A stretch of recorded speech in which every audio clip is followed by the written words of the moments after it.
सत श्री अकाल, आदाब, नमस्कार। मैं तुहाडे नाल तुहाडा अपना प्रगट सिंह भुल्लर स्वागत करते हैं तुहाडा अपने यूट्यूब चैनल ते। हुण तुसीं मेरियां वीडियोज़ नूं फेसबुक पेज सरदार प्रगट सिंह भुल्लर ते मेरी वैबसाइट www.sardarpragtsinghbhuller.com ते भी वेख सकदे हो।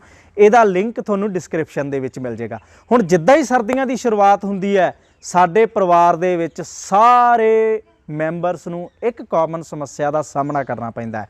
वो समस्या की है जी, सर्दियां दी शुरुआत दे विच ही सानूं खांसी लगनी शुरू हो जाती है, रेशा बनना शुरू हो जाता है, बुखार चढ़न लग जाता है, गला दर्द करन लग जाता है, गले दे विच खराश होनी शुरू हो जाती है। इस नूं असीं आम भाषा दे विच सर्दी जुकाम हो गया बोलते हैं, जां ठंड लग गई है। सानूं इस चीज़ बारे गल करते हैं।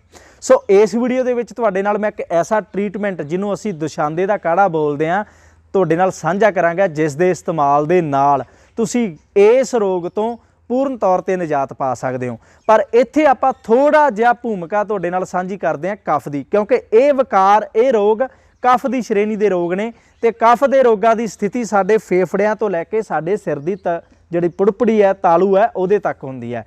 इस भाग दे विच कफ के विकार दे नाल 28 रोग लगदे ने। उन्हां रोगां दे विच एक रोग है सर्दी जुकाम गला खराब होना, जिन्हों असीं सर्दी भी आम भाषा दे विच बोल दिंदे आ। सो सब तो पहलां आपां गल करदे हां कि कफ की की भूमिका है साडे शरीर दे विच। कफ साडे शरीर दे विच पाए जाण वाले 3 दोषां विचों एक दोष है वात पित्त कफ। ये दोष बहुत ज़्यादा अहम रोल अदा करते हैं।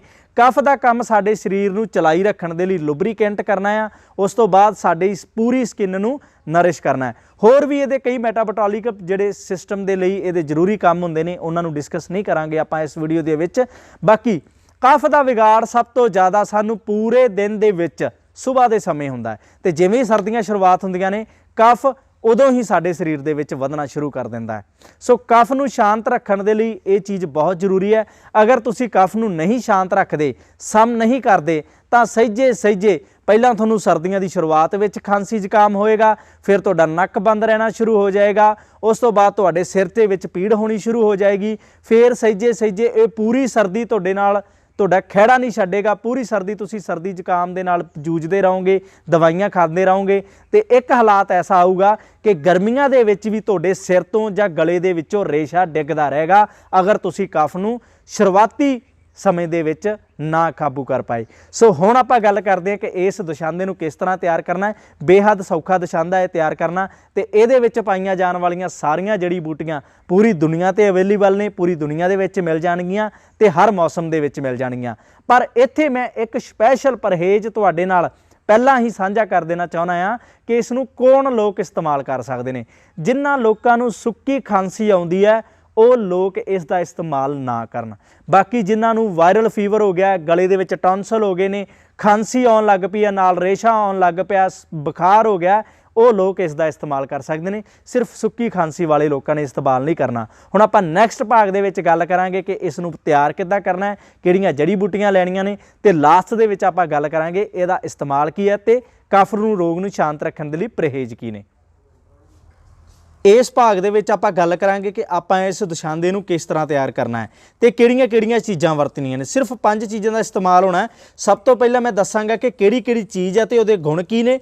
उस तो बाद जदों तैयार करन लगांगे फिर मैं तुहानूं दसूंगा भी किहड़ी चीज़ किन्नी मात्रा दे विच लैणी आ।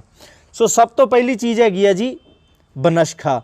पुराने समयां दे विच जदों भी मौसम खराब हुंदा सी ते खांसी जुकाम गला खराब बुखार की समस्या आउंदी सी ना, तो बनशके का इस्तेमाल सब तो ज़्यादा किया जाता सी, क्योंकि कफ रोगों को ठीक करने वाली दुनिया की सब तो बेशकीमती बूटी है।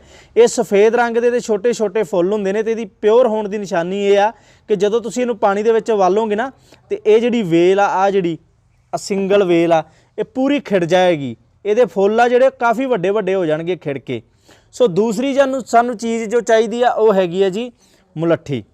मुलट्ठी असल दे विच बहुत गुणकारी औषधि है, बहुत गुणकारी जड़ी बूटी है। इसका इस्तेमाल जदों किसी व्यक्ति नूं कफ रोग की वजह करके कमजोरी आउंदी आ, उस कमजोरी नूं ठीक करन दे लई कीता जांदा। क्योंकि अक्सर ही जदों सानूं जुकाम सर्दी जां गला खराब जां बुखार हुंदा ते साडा शरीर बड़ा निढाल हो जाता है, तो उस हालात दे विच असीं इहनूं मुलट्ठी का उपयोग करते हैं। उस तो अगली चीज़ जिहड़ी लैनी है वो हैगा जी अदरक। अदरक का काम यह हुंदा कि जिहड़ी साडी जठर अगरी जठरा अग्नि जिहड़ी साडी शांत हो जाती है कफ की वजह करके, उसनूं होर ज़्यादा ਤੇਜ਼ ਕਰਦਾ ਆ। ਸਾਡੀ ਖਰਾਬ ਹੋ ਚੁੱਕੀ ਭੁੱਖ ਨੂੰ, ਜਿਹੜੀ ਭੁੱਖ ਸਾਡੀ ਘਟ ਗਈ ਆ, ਅਸ਼ਾਂਤ ਹੋ ਗਈ ਆ, ਉਸ ਨੂੰ ਦੁਬਾਰੇ ਜਗਾਉਂਦਾ ਆ ਤੇ ਸਰੀਰ ਵਿੱਚ ਗਰਮੀ ਪੈਦਾ ਕਰਦਾ ਹੈ ਤੇ ਕਫ ਨੂੰ ਬਾਹਰ ਕੱਢਦਾ ਹੈ। ਨੈਕਸਟ ਚੀਜ਼ ਜੋ ਸਾਨੂੰ ਚਾਹੀਦੀ ਹੈ, ਇਹਦੇ ਵਿੱਚ ਦਸ਼ਾਂਦੇ ਦਾ ਫੁੱਲ ਗਿਲ ਗਿਆ, ਕੋਈ ਗੱਲ ਨਹੀਂ। ਨੈਕਸਟ ਚੀਜ਼ ਜੋ ਸਾਨੂੰ ਚਾਹੀਦੀ ਹੈ ਬੇਸ਼ਕੀਮਤੀ, ਉਹ ਸ਼ਹਿਦ। ਸ਼ਹਿਦ ਦੀ ਬਜਾਏ ਤੁਸੀਂ ਗੁੜ ਵੀ ਲੈ ਸਕਦੇ ਹੋ, ਪਰ ਗੁੜ ਪਿਓਰ ਮਿਲਣ ਦੇ ਚਾਂਸਸ ਬਹੁਤ ਘੱਟ ਨੇ। ਸ਼ਹਿਦ ਤੁਹਾਨੂੰ ਪਿਓਰ ਜਲਦੀ ਮਿਲ ਜਾਵੇਗਾ, ਪਰ ਇਹਦੀ ਵੀ ਪਛਾਣ ਹੋਣੀ ਚਾਹੀਦੀ ਹੈ। ਸ਼ਹਿਦ ਅਸੀਂ ਕਿਉਂ ਅਸਲ ਦੇ ਵਿੱਚ ਇਸਤੇਮਾਲ ਕਰਦੇ ਹਾਂ? ਜਦੋਂ ਕਿਸੇ ਵਿਅਕਤੀ ਨੂੰ ਕਫ ਹੁੰਦਾ ਨਾ, ਤਾਂ ਉਸ ਦੇ ਸਰੀਰ ਵਿੱਚ ਫਾਸਫੋਰਸ ਨਾਂ ਦੇ ਨਿਊਟ੍ਰੀਐਂਟ ਦੀ ਕਮੀ ਆਉਂਦੀ ਹੈ ਤੇ ਇਹੀ ਫਾਸਫੋਰਸ ਸਾਡੀ ਸਰੀਰ ਦੀ ਗਰਮੀ ਨੂੰ ਬਣਾਈ ਰੱਖਦਾ ਹੈ। ਇਹੀ ਫਾਸਫੋਰਸ ਸਾਡੀ ਜਠਰ ਅਗਨੀ ਨੂੰ ਦੁਬਾਰਾ ਤੇਜ਼ ਤੇ ਉਤੇਜਿਤ ਕਰਨ ਦੇ ਲਈ ਕੰਮ ਆਉਂਦਾ ਹੈ। ਸੋ ਵੈਸੇ ਵੀ ਜੇ ਅਸੀਂ ਸ਼ਹਿਦ ਦਾ ਇੱਕ ਹੋਰ ਗੁਣ ਵੇਖੀਏ ਕਿ ਸ਼ਹਿਦ ਐਂਟੀਬੈਕਟੀਰੀਅਲ ਹੋਣ ਦੀ ਵਜ੍ਹਾ ਕਰਕੇ ਜਿੰਨਾ ਵੀ ਬੈਕਟੀਰੀਆ ਸਾਡੇ ਭੋਜਨ ਪਾਈਪ ਦੇ ਵਿੱਚ, ਫੂਡ ਪਾਈਪ ਦੇ ਵਿੱਚ, ਟੌਨਸਲ ਦੇ ਵਿੱਚ, ਮੂੰਹ ਦੇ ਵਿੱਚ ਜਮ੍ਹਾਂ ਹੋ ਚੁੱਕਾ ਹੈ ਜਾਂ ਇਨਫੈਕਸ਼ਨ ਪੈਦਾ ਕਰ ਰਿਹਾ, ਉਹ ਸਾਰੇ ਬੈਕਟੀਰੀਆ ਨੂੰ ਖਤਮ ਕਰਦਾ ਹੈ। ਸ਼ਹਿਦ ਦੀ ਬਹੁਤ ਵਧੀਆ ਕੁਆਲਿਟੀ ਹੈ। ਉਸ ਤੋਂ ਲਾਸਟ 'ਤੇ ਜੋ ਸਾਨੂੰ ਚੀਜ਼ ਚਾਹੀਦੀ ਆ, ਉਹ ਹੈ ਜੀ ਤੁਲਸੀ। ਤੁਲਸੀ ਦੇ ਤੇ ਕਿੰਨੇ ਵੀ ਗੁਣ ਤੁਸੀਂ ਗਿਣਾ ਦਿਓ ਉਨੇ ਹੀ ਥੋੜ੍ਹੇ ਆ। ਬਸ ਮੈਂ ਮੋਟਾ ਦੱਸ ਦਿੰਦਾ ਹੈ ਕਿ ਜਿਸ ਬੰਦੇ ਦਾ ਬੁਖਾਰ, ਬਿਨਾਂ ਵਜ੍ਹਾ ਤੋਂ ਬੁਖਾਰ ਉਹਨੂੰ ਚੜ੍ਹਦਾ ਹੀ ਰਹਿੰਦਾ, ਉਹਨੂੰ ਕਦੀ ਟਾਈਫਾਇਡ ਹੋਈ ਜਾਂਦਾ, ਕਦੀ ਕੁਛ ਹੋਈ ਜਾਂਦਾ, ਤੁਲਸੀ ਉਬਾਲ ਕੇ 4 ਪੱਤੇ ਡੇਲੀ ਪੀਣੇ ਸ਼ੁਰੂ ਕਰ ਦਿਓ, ਜ਼ਿੰਦਗੀ 'ਚ ਦੁਬਾਰਾ ਟਾਈਫਾਇਡ ਨਹੀਂ ਆਉਂਦਾ। ਤੇ ਇੱਥੇ ਤੁਲਸੀ ਦਾ ਉਪਯੋਗ ਵੀ ਅਸੀਂ ਬੁਖਾਰ ਨੂੰ ਠੀਕ ਕਰਨ ਦੇ ਲਈ, ਜਿਹੜਾ ਵਾਇਰਲ ਫੀਵਰ ਹੈ ਉਸ ਨੂੰ ਠੀਕ ਕਰਨ ਦੇ ਲਈ, ਜਿਹੜਾ ਸਾਡੇ ਸਰੀਰ ਦੇ ਵਿੱਚ ਵਾਇਰਸ ਜਾ ਚੁੱਕਾ ਹੈ, ਇਨਫੈਕਸ਼ਨ ਜਾ ਚੁੱਕਾ ਹੈ, ਉਸ ਨੂੰ ਬਾਹਰ ਕੱਢਣ ਲਈ ਅਸੀਂ ਕਰਾਂਗੇ। ਸੋ ਹੁਣ ਆਪਾਂ ਗੱਲ ਕਰਦੇ ਹਾਂ ਕਿ ਇਸ ਨੂੰ ਬਣਾਉਣਾ ਕਿੱਦਾਂ ਆ। ਇਸ ਨੂੰ ਤਿਆਰ ਕਰਨ ਦੇ ਲਈ ਅਸੀਂ ਇੱਕ ਖਾਲੀ ਬਰਤਨ ਲੈ ਲੈਣਾ ਹੈ। ਮੈਂ ਇੱਥੇ ਇੰਡਕਸ਼ਨ ਚੁੱਲ੍ਹਾ ਯੂਜ਼ ਕਰ ਰਿਹਾ, ਤੁਸੀਂ ਗੈਸ ਦਾ ਇਸਤੇਮਾਲ ਵੀ ਕਰ ਸਕਦੇ ਸੀ, ਪਰ ਵੈਦ ਜਿਹੜੇ ਪੁਰਾਣੇ ਲੋਕ ਨੇ ਉਹ ਚੁੱਲ੍ਹੇ ਦਾ ਇਸਤੇਮਾਲ ਕਰਦੇ ਨੇ। ਵੀਡੀਓ ਬਣਾਉਣ ਦੀ ਮਜਬੂਰੀ ਕਰਕੇ ਮੈਨੂੰ ਇੰਡਕਸ਼ਨ ਚੁੱਲ੍ਹਾ ਇਸਤੇਮਾਲ ਕਰਨਾ ਪੈ ਰਿਹਾ। ਸੋ ਸਭ ਤੋਂ ਪਹਿਲਾਂ ਆਪਾਂ ਇਹਦੇ ਵਿੱਚ ਲਗਭਗ 1 ਗਲਾਸ ਪਾਣੀ ਜਿਹੜਾ ਉਹ ਗਰਮ ਕਰਨਾ ਹੈ।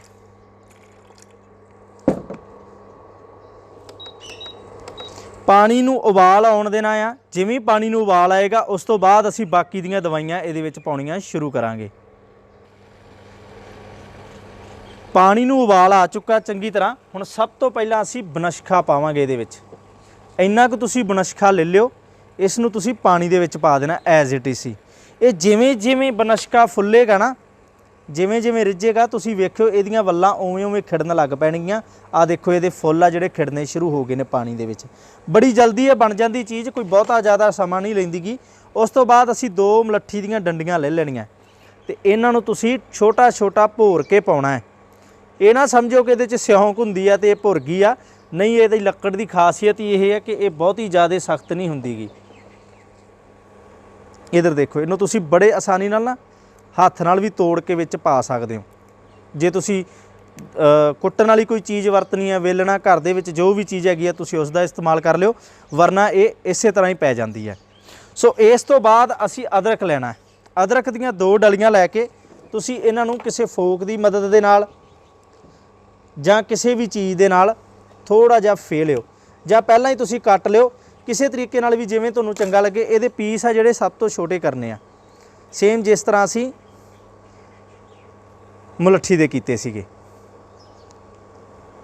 ਹੁਣ ਇਸ ਨੂੰ ਲਗਭਗ 2 ਤੋਂ 3 ਮਿੰਟ ਦੇ ਲਈ ਜਾਂ 5 ਮਿੰਟ ਦੇ ਲਈ ਅਸੀਂ ਉਬਲਣ ਦੇਣਾ, ਰਿੱਝਣ ਦੇਣਾ ਹੈ, ਜਾਂ ਫਿਰ ਇਹ ਕਹਿ ਲਓ ਉਹਨਾਂ ਸਮਾਂ ਤੱਕ ਅਸੀਂ ਇਸ ਨੂੰ ਉਬਲਣ ਦੇਣਾ ਜਿੰਨਾ ਚਿਰ ਤੱਕ ਇਹ 1 ਗਲਾਸ ਪਾਣੀ ਦਾ ਘਟ ਕੇ ਅੱਧਾ ਗਲਾਸ ਨਹੀਂ ਰਹਿ ਜਾਂਦਾ।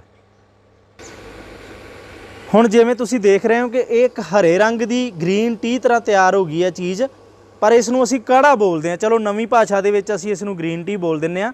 ਇਸ ਦਾ ਰੰਗ ਹੋਰ ਵੀ ਖੂਬਸੂਰਤ ਹੋਵੇਗਾ ਜਦੋਂ ਤੁਸੀਂ ਇਹਦੇ ਵਿੱਚ ਤਾਜ਼ੇ ਤੁਲਸੀ ਦੇ ਪੱਤੇ ਪਾਉਂਗੇ।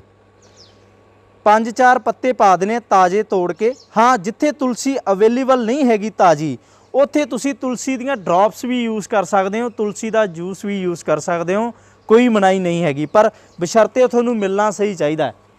ਮੱਠੀ ਅੱਗ ਤੇ ਇਹਨੂੰ ਉਬਲਣ ਦੇਣਾ, ਇਹਨੂੰ ਹਿਲਾਉਂਦੇ ਰਹੋ ਮਾੜਾ ਮੋਟਾ ਅਗਰ ਤੁਹਾਨੂੰ ਲੋੜ ਪੈਂਦੀ ਹੈ।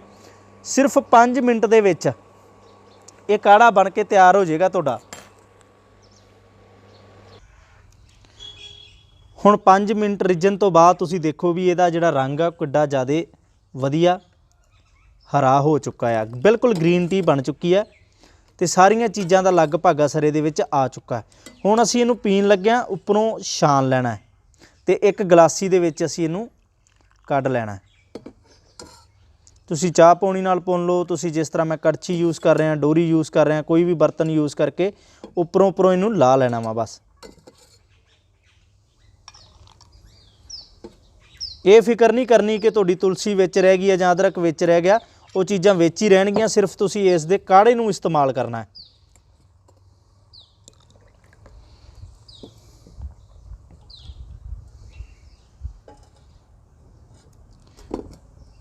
ਇੱਕ ਕੱਪ ਕਾੜਾ ਲੈ ਕੇ